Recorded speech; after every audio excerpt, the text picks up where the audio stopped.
Hey friends, if you encounter this issue where the default printer keeps on changing in Windows, then please watch this video. I will guide you through the resolution.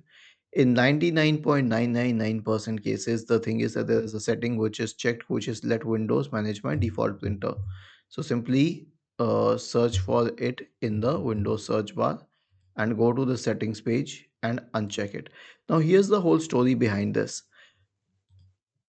The default printer, this option is actually checked by default, which is a very strange thing because no one would want to keep on changing their printer again and again, but it is checked by default. Now the second thing that you have to do if this doesn't work is to search for device manager and then open device manager, expand the list for print queues here, and then right click and update all the printer drivers, not just one, all the printer drivers.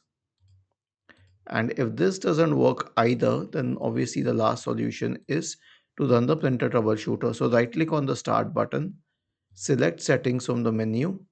Now go to the system tab on the list on the left hand side.